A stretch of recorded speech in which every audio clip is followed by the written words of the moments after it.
Avram story, and it's called A Union Organizer Retools. When Avram retired from his position as a respected union organizer in the military trade in Montreal, he's terrified that he's losing his memory. He tells me, it was different when I was working. His union jobs, first in Montreal, then the war years, then afterwards Toronto, took him all over Ontario and Quebec troubleshooting, and he had to be on his toes. He'd meet people and think to himself, okay, what's the name? Where did I see them? What were we doing? I didn't have any trouble remembering then, because when I met them, I knew who they were. Before the meeting started, someone would come over with a problem. There's always a problem, whether it's serious or not, and you talk. I never had to go for that like I do now. How is it different now?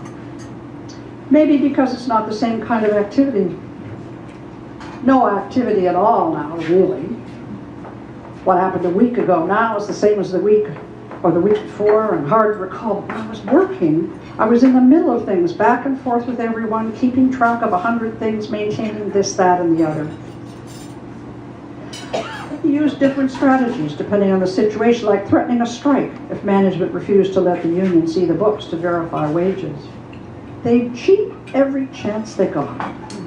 He was very savvy, developing good relationships with workers who climbed to middle management and were willing to smooth the way.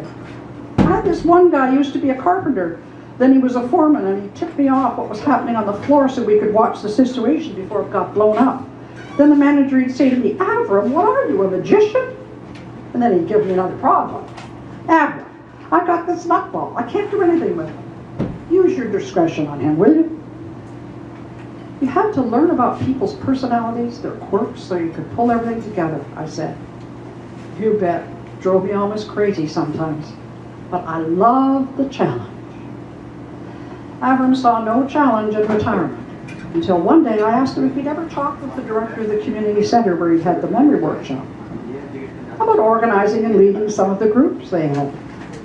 He was quite surprised and said he didn't think of himself as being on that level with an incomplete high school education. Hey, Avram, I said, you're a problem solver. You've got all those people skills. You're diplomatic. You've led plenty of groups. You speak 3 languages. And you're used to all the emotions, people getting upset or angry that crop up. You can handle all that. I think you do a great job. It's an idea. I'll think about it. I'd really like to tackle something. Avram joined a life review group at Ryerson and went on to lead several groups at the community center. The director was delighted. Now Avram is negotiating relationships and solving problems, understanding the backgrounds of all sides and not just the immediate problem, busy maintaining this, that, and the other.